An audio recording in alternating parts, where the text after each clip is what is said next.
दिल्ली की हवा आज उस लेवल पर पहुंच चुकी है कि लोग इसे स्टेट स्पॉन्सर्ड मैसेकर तक कह रहे हैं, यानी सरकारों की नीतियों से हुई सामूहिक हत्या।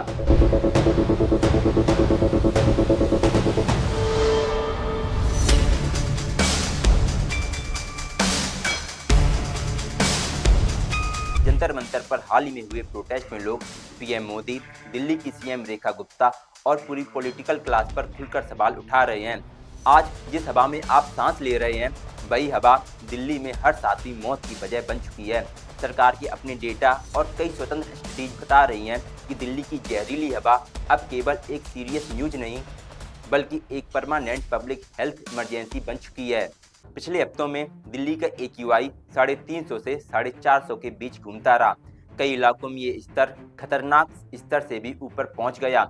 स्टडीज दिखाती हैं कि 2023 तक सिर्फ 3 सालों में करीब 2 लाख लोग सांस की बीमारियों के साथ दिल्ली के अस्पतालों में भर्ती हुए और हजारों समय से पहले मौत का शिकार बन गए। अब बात करते हैं सत्ता और पॉलिटिक्स की। केंद्र और दिल्ली दोनों जगहों पर बीजेपी की सरकार है। प्रोटेस्टर्स का आरोप है कि जब लोग साफ हवा की बात करते हैं तो जवाब में प्रोपोगेंडा, डेटा मैनिपुलेशन जैसी बातें क्यों की जाती हैं। केंद्र सरकार पर दूसरा आरोप है कि इस पूरे खेल में बीजेपी अपने आप को नेशनल लेवल पर क्लीन दिखाने की कोशिश करती है और फोकस आम आदमी पार्टी की नाकामी पर शिफ्ट कर देती है। अब दिल्ली में रोल रिवर्स हो चुका है। जो कभी दिल्ली की सरकार पर सवाल उठाते थे वो आज सत्ता में हैं, जो कभी डिफेंसिव थे वो आज अटैक पर हैं। लेकिन बदला क्या? हवा तो नहीं बदली। हर सर्दी वही स्क्रिप्ट दोहराई जाती है। पंजाब से पराली, पाकिस्तान तक ब्लेम गेम, डबल इंजन बनाम पुरानी सरकार की बहस पर आम आदमी की सांस हर साल और छोटी होती जा रही है। दिसंबर आते ही दिल्ली के सारे मॉनिटर लाल होना शुरू हो गए। AQI खतरनाक स्तर तक पहुंच गया। कई जगह 400 से 500 तक रीडिंग्स घरों के एयर प्यूरीफायर पर दिखी। इंडिया गेट, जो सैलानियों की जगह है, वहां से सोशल मीडिया पर ऐसी तस्वीरें आई कि 50 मीटर आगे कुछ दिख नहीं रहा। लोग पूछ रहे थे इंडिया गेट कहां गायब हो गया।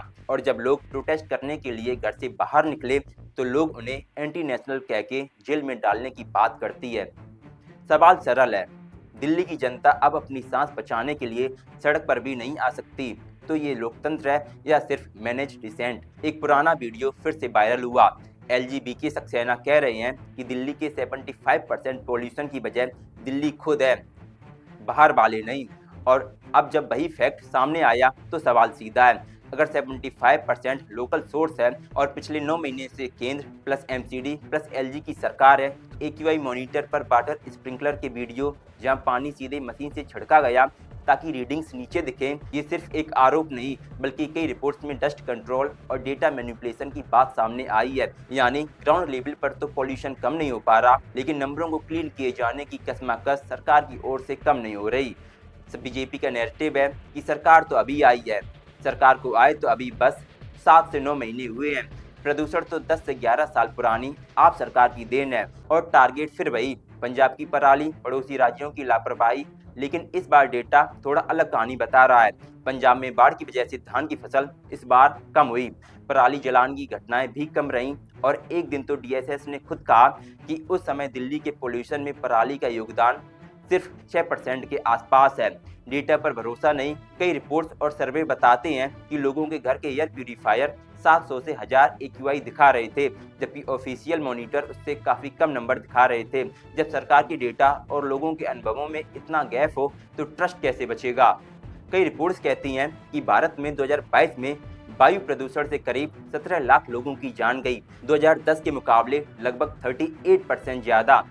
दुनिया की चौथी सबसे बड़ी अर्थव्यवस्था की राजधानी में लोग एक अदद सांस के लिए भी तरस रहे हैं और हर सर्दी के बाद सिस्टम फिर से स्क्वायर वन पर लौट आता है। दिल्ली की हवा पर अब लड़ाई डेटा बनाम अनुभव, सरकार बनाम नागरिक या बीजेपी बनाम आप से कहीं बड़ी हो चुकी है। सवाल ये नहीं कि पॉल्यूशन किसने स्टार्ट किया, सवाल ये है कि जिसके पास आज पावर है वो इस खेल को खत्म करने के लिए कितनी बड़ी राजनीतिक कीमत चुकाने को तैयार है। अगर आप दिल्ली से हैं तो आप अपनी समस्या कमेंट बॉक्स में बता सकते हैं।